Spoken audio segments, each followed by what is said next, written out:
My name's Haley Halverson, and I'm the Vice President of Advocacy and Outreach at the National Center on Sexual Exploitation. So we're a nonpartisan nonprofit located in Washington, D.C., and our thesis is that all forms of sexual exploitation are connected, so we have to treat them as such. And one of the most commonly underrepresented issue in that is that pornography is this common thread that runs through everything from sex trafficking, sexual violence, child sexual abuse, and more.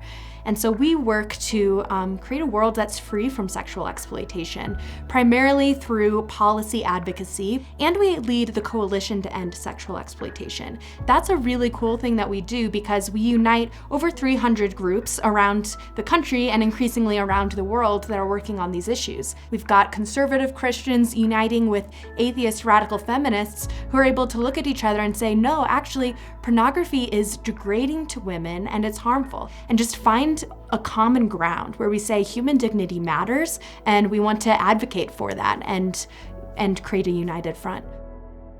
I remember from when I was really young, my mom always saying, and the summer before your senior year of high school, you're going to Summit. And I was a really intellectually interested kid. I was curious, so I was just excited to go. I learned in a more real way than I maybe knew before that there are reasons for everything that God has created, for the laws that He's created on how family is structured, on how society needs to be structured, how we need to love and care for one another, that there are reasons for those things. And so if you see something in the Bible, not only can you trust it on faith, but you can actually go out and find research and evidence for the reasons why that's actually the best way to live. And that really did lead me to have the confidence to go into the work that I'm doing now, which is talking about pornography and different forms of sexual exploitation, because while some aspects of the culture might look at things like pornography, stripping, prostitution, and say that they're okay and harmless, I can maybe know with an instinct of faith that they're not harmless, but then I also have the confidence to look for the research to back that up because I know that truth will be backed up by that evidence. I was interning in Washington, D.C. when I had a chance opportunity to go to a meeting at Google headquarters in D.C. And it was there that I met the executive director of NCOSE, our organization. So I just started talking more with her about those issues, and it was also that summer that I was given a policy assignment at my internship to look at the links between pornography and sex trafficking. So as I was doing that, I saw all of these resources coming from the National Center on Sexual Exploitation. And I actually remember walking home one day and I called my mom and I started crying because I said, Mom, I feel like I'm being called to work on addressing the links between all of these different forms of sexual exploitation, and I just want to write and speak on this, but there's not a job for that. That doesn't exist. So I'm being given this feeling with like no outlet, and I was really emotional about it. But then I found this organization and just kept in touch with them and ended up applying to be an assistant to their director of communications.